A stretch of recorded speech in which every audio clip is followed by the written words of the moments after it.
नमस्कार, clean news UP में आपका स्वागत है और वक्त हो चला है दिन भर की सभी ताज़ा खबरों का।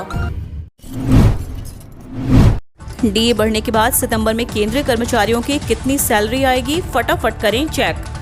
केंद्रीय कर्मचारियों के लिए बड़ी खुशखबरी आ रही है। करीब 52 लाख केंद्रीय कर्मचारियों और 60 लाख केंद्र सरकार के पेंशन भोगियों को दोबारा महंगाई भत्ता और महंगाई राहत मिलने वाली है। आपकी सैलरी कितनी बढ़ेगी, यह जानने के लिए आपको अपनी बेसिक सैलरी चेक करनी चाहिए। साथ ही इसके बाद अपने मौजूदा डीए की जांच करें। फिलहाल यह 17% है, जो डीए बहाली के बाद 28% तक जाएगा। इसके लिए मासिक डीए 11% बढ़ जाएगा। इसलिए केंद्र सरकार के कर्मचारी का डीए 1 जुलाई 2021 से उनके मूल वेतन के 11% तक बढ़ जाएगा। डीआर के कैलकुलेशन में भी यही फॉर्मूला लागू होगा। जुलाई पड़ेगी आपकी जेब पर भारी। आज से अमूल दूध, एलपीजी सिलेंडर महंगा, बैंक सर्विस चार्ज भी बढ़ा। कोरोना महामारी से जूझ रहे लोगों की जेब पर जुलाई का महीना काफी भारी पड़ने वाला है। आज से अमूल दूध के दाम बढ़ गए, एलपीजी सिलेंडर भी महंगा हो गया, वहीं बैंक का सर्विस चार्ज भी आज से बढ़ गया है। पेट्रोल और डीजल की कीमतें पहले ही आसमान छू रही थी। ऐसे में आम लोगों पर महंगाई की चौतरफा मार पड़ी है। कोरोना महामारी के चलते पहले ही अर्थव्यवस्था की गति मंद है। ऐसे में महंगाई ने आम लोगों के कंधों का भार बढ़ा दिया है। गंगा जल से बनी वैक्सीन के क्लिनिकल ट्रायल की मांग, एचसी में याचिका दायर।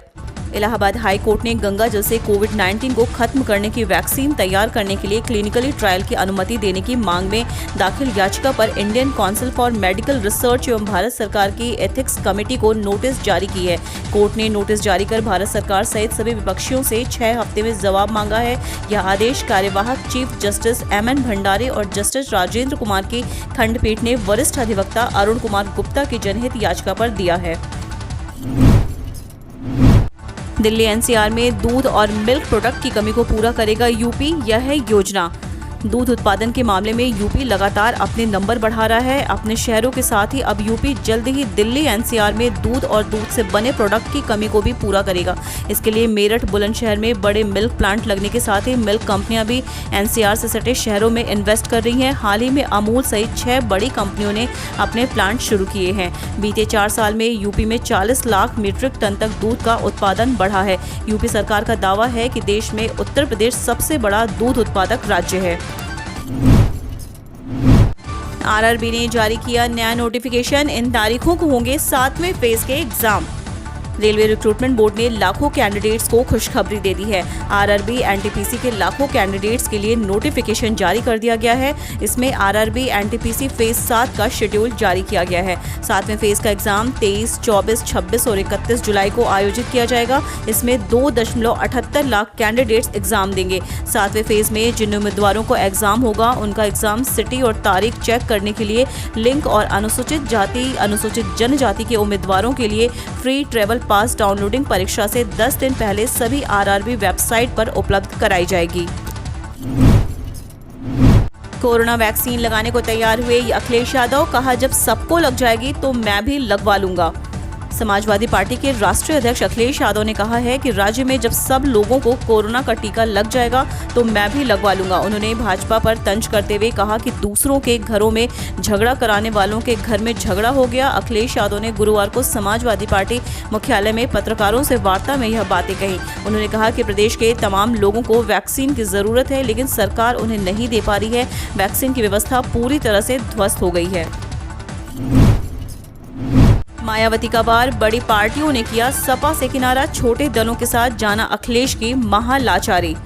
शुक्रवार की सुबह मायावती ने ट्वीट किया और लिखा कि समाजवादी पार्टी की घोर स्वार्थी, संकीर्ण व खासकर दलित विरोधी सोच, कार्यशैली आदि के कड़वे अनुभवों तथा इसकी भुक्तभोगी होने के कारण देश के अधिकतर बड़ी व प्रमुख पार्टियां चुनाव में इससे किनारा करना ही ज्यादा बेहतर समझती हैं, जो सर्वविदित है। इसलिए आगामी यूपी विधानसभा आम चुनाव अब यह पार्टी किसी भी बड़ी पार्टी के साथ नहीं बल्कि छोटी पार्टियों के गठबंधन के सहारे ही लड़ेगी।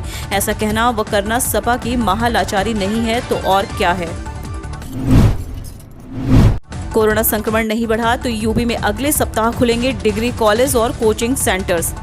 जान को लगभग सुरक्षित कर चुकी उत्तर प्रदेश सरकार अब जहान को लेकर भी चिंतन मनन कर रही है। कोरोना संक्रमण घटने के साथ बाजार, धर्मस्थल, रेस्टोरेंट आदि खोलने के बाद अब शिक्षण संस्थानों पर नजर है। लगातार इस पर मंथन चल रहा है कि विद्यार्थी सुरक्षित रहें और उनकी पढ़ाई भी अब प्रभावित न हो। इसे देखते हुए उम्मीद है कि यदि संक्रमण न बढ़ा तो अगले सप्ताह से डिग्री कॉलेज व कोचिंग संस्थान सहित कुछ अन्य गतिविधियों को शुरू करने की अनुमति दी जा सकती है। मायावती ने नहीं किया AIMIM से गठबंधन, अब चंद्रशेखर से साथ मिलकर सबक सिखाएंगे ओवैसी। उत्तर प्रदेश विधानसभा चुनाव 2022 की तैयारियों में सभी राजनीतिक पार्टियां जुट गई हैं। AIMIM के चीफ असदुद्दीन ओवैसी ने यूपी विधानसभा चुनाव पूरी ताकत के साथ लड़ने का ऐलान किया है। ओवैसी BSP के साथ गठबंधन करना चाहते थे, लेकिन BSP सुप्रीमो मायावती ने वोट कटवा पार्टी से गठबंधन करने से इनकार कर दिया है। अब बताया जा रहा है कि ओवैसी ने BSP के हाथी पर लगाम के लिए प्लान तैयार किया है। वह चंद्रशेखर के आजाद समाज पार्टी से गठबंधन करने की कोशिश में लगे हैं। BSP सुप्रीमो मायावती ने AIMIM से गठबंधन की खबरों से इनकार कर दिया था। इसके बाद AIMIM चीफ असदुद्दीन ओवैसी ने बीते दिनों ट्वीट कर जानकारी दी थी कि ओम प्रकाश राजभर के सुहेल देव भारतीय समाज पार्टी के साथ मिलकर चुनाव लड़ेंगे। प्रदेश के 10 जिलों में पारा 40 के पार, आगरा 42 डिग्री में तपा, 12 में बारिश का अलर्ट। माह जुलाई की शुरुआत भीषण गर्मी के साथ हुई। मानसून के इंतजार में बेहाल प्रदेश के 10 से अधिक जिलों में पारा 40 के पार चला गया।